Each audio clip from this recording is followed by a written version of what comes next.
Hello, welcome to Comic Tropes. I'm your host, Chris. Folks, I love talking about weird Golden Age comics. This was an era where publishers were just starting to realize how popular comic books could be, and they were rushing out hot garbage in an attempt to swindle the unsophisticated consumer out of their nickels. And if we're talking about weird comics, well, let's look at Weird Comics. That was an anthology title by Fox Features Syndicate, and I've looked at characters from their books before. We're talking characters like the original Blue Beetle, Phantom Lady, and weirdos like Stardust the Super Wizard, and of course, Dynamite Thor, the man who solved every crime he could with a stick of dynamite. Well, I think I found another winner. This is a weirdo called the Dart, who rushes around with a sword and a young boy, and pretty much nothing else. There's really nothing original about him, but it is some bizarre stuff. So without any further ado, let me tell you about the Dart. As far as who created the Dart, it was made by Argentinian artist Louis Casanueve while working for Fox Features Syndicate through the Eisner and Iger studio that supplied the publisher with finished comics. Casanueve only worked in the 40s within comics and is best remembered for co-creating the Red Raven for Timely Comics.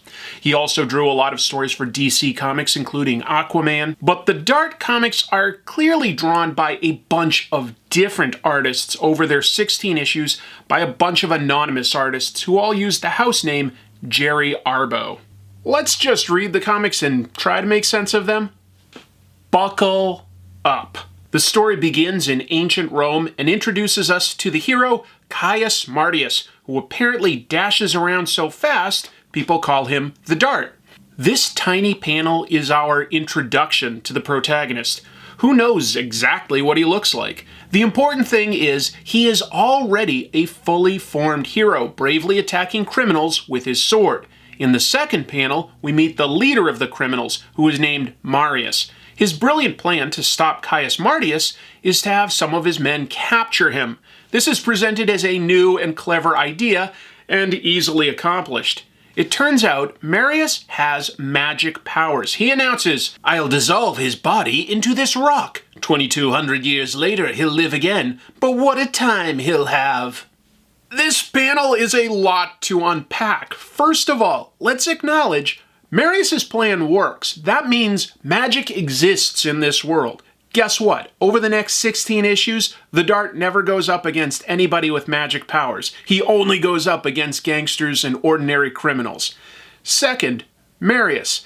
He thinks that instead of just stabbing his enemy to death, the best plan is to trap him in a rock for 2,200 years. And he does that with the Dart's sword and armor.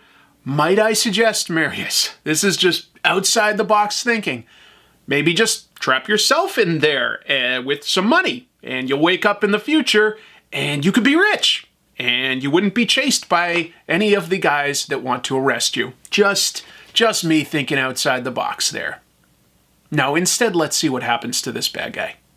Oh, while the Dart is trapped in the rock, his friends capture and defeat Marius. So I guess they never really needed the Dart's help to begin with. Dart's teammates seem to know that he's trapped in the slab of rock and declare it as a great loss because the secret of darting is lost. It still has not been explained exactly what darting is, and honestly, I don't think that the writers know, because as you will see, it's very inconsistently explained. In the modern day, the slab of rock is said to be in a museum in the United States because, of course, we love showing off mundane, ordinary rocks. The Dart emerges from the rock, the museum patrons flee in terror, and Dart muses about where he is. Dart walks out into the city streets and notes that everyone is wearing queer clothes. Then the book engages in some exceptionally confusing storytelling. Normally, if you see these panels laid out this way, the reading order goes like this, up, down, and left to right. But this time, we go from this little panel to this big one on the right, and then back to the left. As far as what's happening, a drive-by shooting kills some people in the street, and the Dart jumps forward to save a child whose parents have just been brutally shot up in broad daylight. The kid has the clarity of mind to declare that, "They killed my parents. It's the Ricano gang. They killed my parents." Dart grabs the kid and stabs the car with his sword. And apparently, it must have been effective somehow, because instead of showing them both run over by a car, the next panel has the two just hanging out in a park. The child, instead of crying uncontrollably or maybe wanting to go to the police, has instead stood quietly while Dart explains his origin, because the kid is now recapping the origin right back to Dart. This kid also apparently is very well versed in history, because he notes the time period Dart is from. Dart's biggest takeaway is learning that crime still exists. Of course, the most surprising part of all of this is the fact that the Dart seems to be speaking fluent English as compared to ancient Latin. So, I don't know, maybe we can chalk this up to Marius's super helpful magical spell. If you were to wake up in the far future in a world you didn't understand, what do you think you would first do? What would be your reaction? The Dart decides to adopt the kid, named Ace Barlow. Presumably, when the comic says adopt, it means that the Dart let the kid stay with him, and he puts them both in shorts and starts wrestling around a bunch. We're told that they wrestled for 3 months. And then in the next panel, they're wearing superhero outfits. You're not missing anything. This story moves along at a fast pace and just wants you to fill in the blanks. Dart declares he'll use his ancient darting powers to destroy the rackets. Ace gets to be his sidekick, and his superhero name is Ace Barlow. The Child Protective Services of the 1940s must really suck. The evil gang then runs around town extorting various businesses. Eventually, the Dart comes upon them and starts punching away, not noticing that someone is sneaking up behind him with a gun. But the gunman never expected a child to jump into his groin, and Ace saves his mentor. Ace must be the brains of this operation, because he also suggests that they question one of the men about their boss. Dart is the muscle, brutalizing one of the criminals and telling him, "Where's Ricano? Or you'll get more of this until your skin is torn from your face." Hey, 3 months ago, Dart came from a place where entertainment consisted primarily of forcing slaves to fight each other to the death. You can't expect him to evolve overnight. The criminal says his boss is on a gambling ship, and the next panel shows Dart and Ace literally flying to the ship over the water. So, is that their power, to fly? It seems like it in this issue, but keep that in mind. The superheroes then go about smashing up the gambling equipment, flying headfirst into thugs, and apparently just flat out stabbing them to death in this panel. After some more beatings, Ace judo flips a man back and forth. Dart declares he's doing better than expected, and tells the criminal they'll keep beating him until he confesses to the drive-by murders. The Dart's power could be flight, it could be that he's really good with a sword, but I think for sure his power seems to be that he's able to ignore even the laws that the police are supposed to abide by, and I'm really not sure how good a confession would be in a court of law if it was obtained under duress just to prevent a child from breaking your arm. While the criminals write out a confession, Dart uses his sword to cut the anchor. Presumably he could have pulled it up, but where's the fun in that? The boat drifts closer to shore, and the police have apparently just been waiting for it to float into their jurisdiction. The Dart hands over the confessions, and the protagonists fly away while one of the police officers tells another not to shoot them. And that is the origin story for the Dart, or as close as an origin story as we're going to get.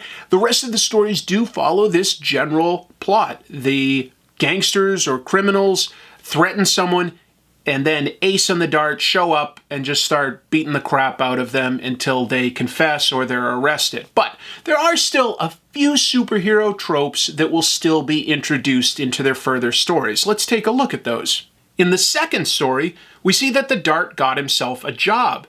The narration explains Caius Martius Wheeler, who was secretly the Dart, teaches ancient Roman history in a high school. This guy is so uncreative that he doesn't even bother giving his sidekick a superhero name, and he decides to just add Wheeler to the end of his own name, and case closed. He's done.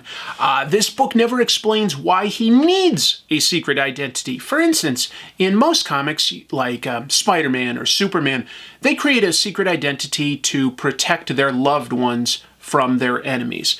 But the Dart doesn't know anybody when he shows up. I mean, I guess he might need a job just to survive. I guess they never really get into that. At the same time, all he does for his name is add Wheeler to the end, and you'd have to think he's at least speaking with a weird, thick accent and looks exactly like this superhero that's running around town, but it seems to fool everybody. That would be like if I put on a fake mustache and expected the clerk at a store to not know who I am if I went there twice in a row. Actually, let's try that out. Okay, so what I'm gonna do, I'm gonna go inside and buy something. Then I'm going to wear this terrible mustache disguise, and trust me, they'll know that it's the same person. But of course, it is the pandemic, so gotta be safe, gotta wear the mask. Let's go do it.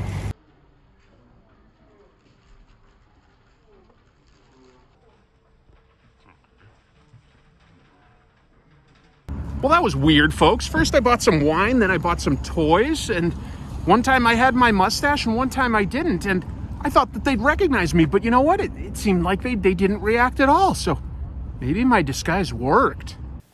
In this story, the Dart just hangs around outside of a courthouse and overhears some criminals. He then puts on his suit and calls his house. Presumably he just stole the one from Ace's dead parents, and he calls up Ace, who sits at home waiting to be useful instead of going to school. Remember how these guys could fly in the last issue? They sure as shit can't do that now, because Dart has Ace grab a hold of him and jumps up to a second-story ledge, creeping into the headquarters of some criminals that he stalked.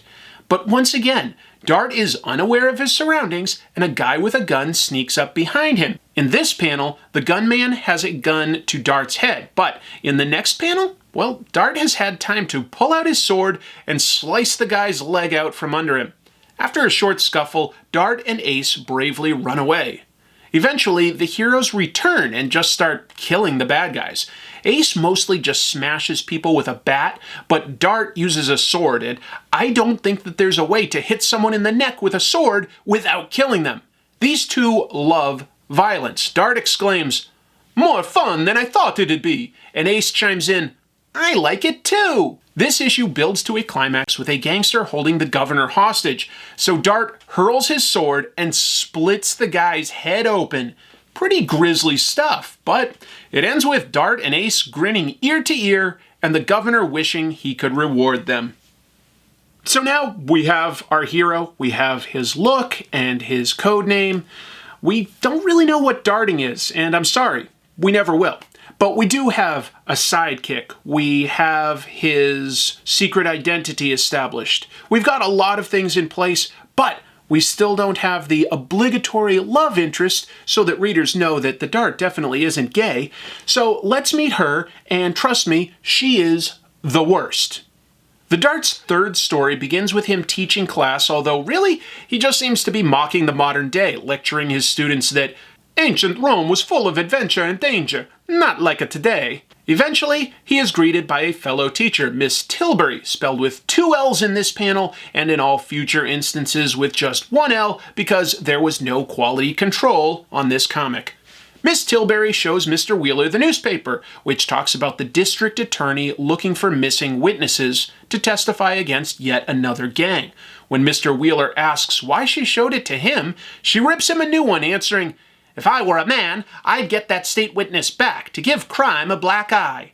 And so, Dart and Ace once more go out on an adventure, and this issue seems to confirm that Dart can't fly because, once again, he grabs his sidekick and makes a jump, talking about how tough it is. Once again, the two try to climb the outside of a building, but this time there are guards that knock Dart down. The narration box tells us that the Dart stops his fall by gripping with his toes. Maybe darting powers are like monkey powers. Dart comes back and kills a man with his sword, and the artist has helpfully put an exhaust vent in front of the action so that the gentle reader is not overwhelmed. Yet again, a man with a gun is sneaking up behind Dart, but Ace jumps in with his bat. The important part is that the Dart and Ace beat up some more bad guys and free the state witness. But now we get the first panel that becomes this comic's hallmark, Miss Tilbury berating Mr. Wheeler. In this issue, she says, "There's a real man, the Dart. Look what he did to the Black Spot Gang. Don't you wish you were like him?"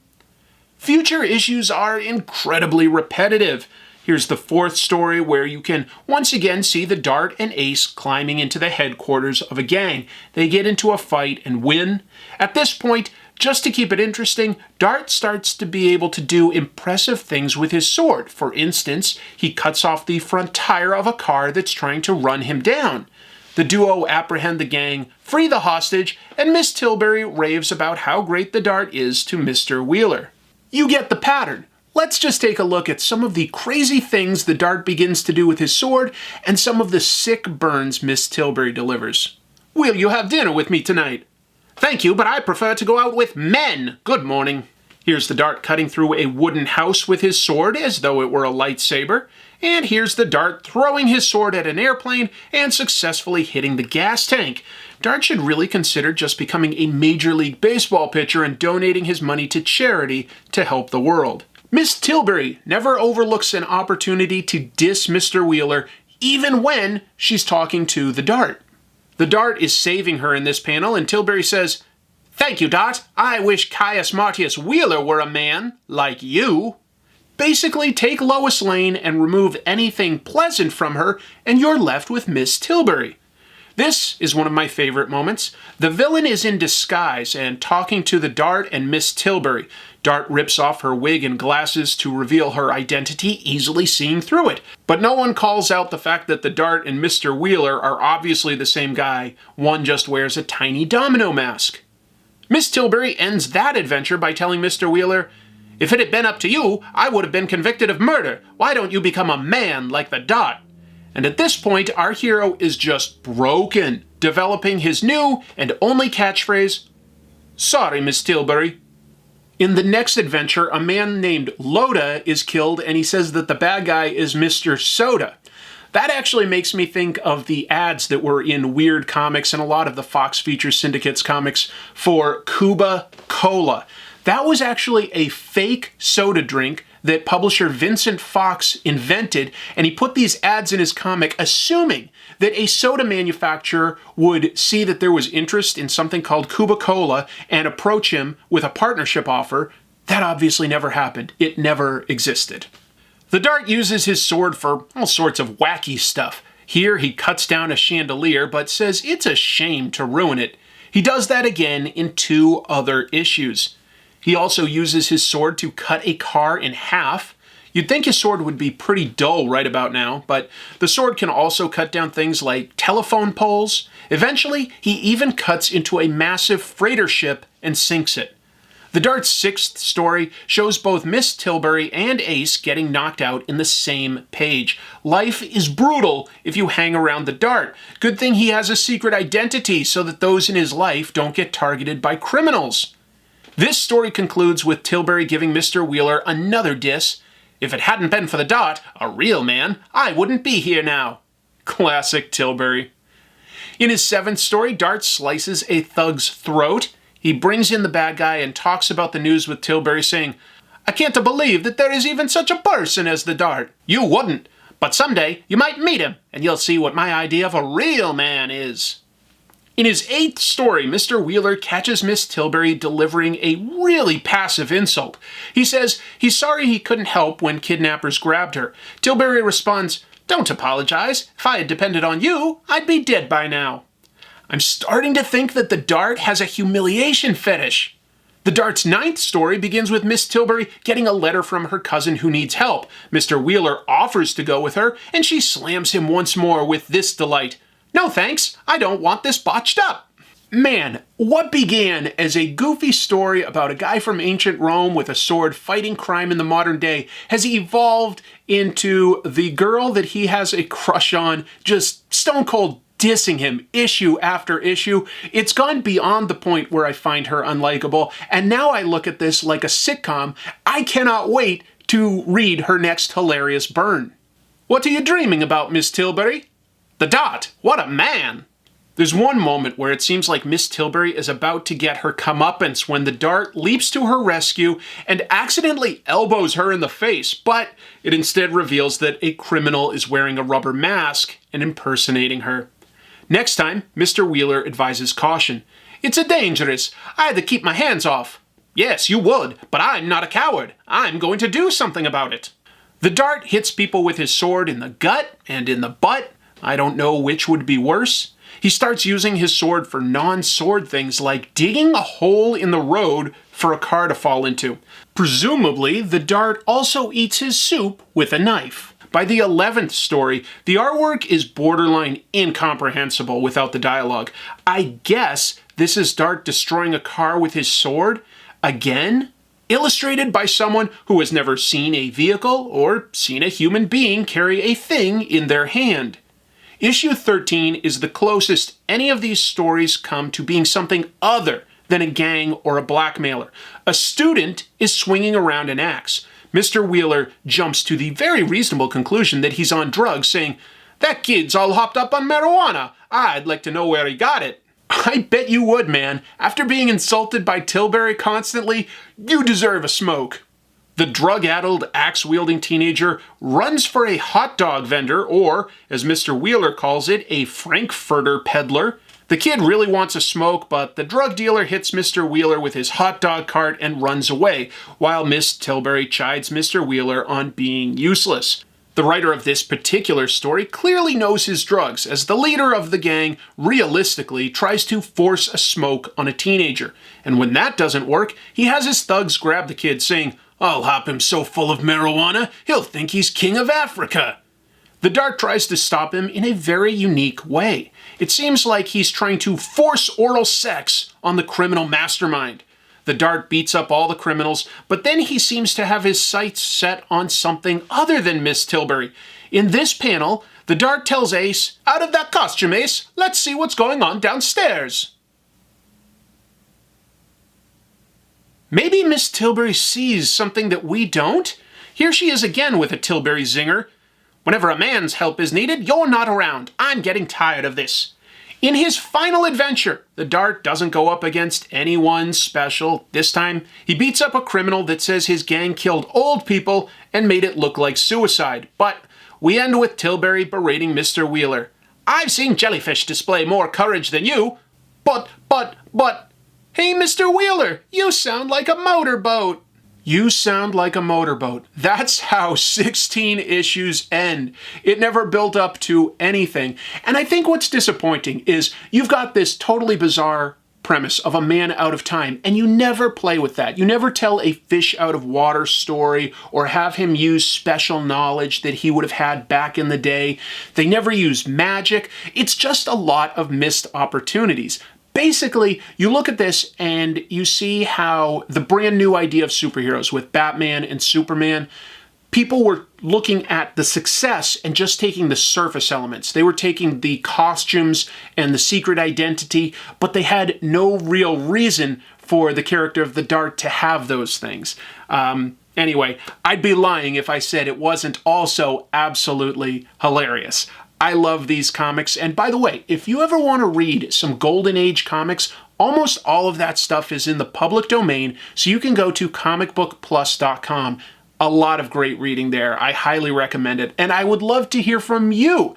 What other Golden Age character would you like to potentially hear me talk about, and what did you think about the Dart? Is he a good character? Am I overlooking something cool about him? I don't think so, but I'd love to hear your feedback. Anyway, I'll be back next week with a deep dive on something a little bit more serious. But until then, please remember to keep reading comics. Bye.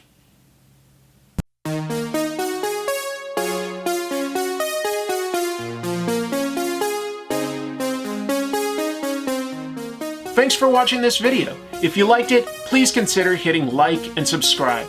If you'd like to support the show, there are merchandise links beneath the YouTube video, and you can always hit join on YouTube or visit Comic Tropes on Patreon to get access to special perks.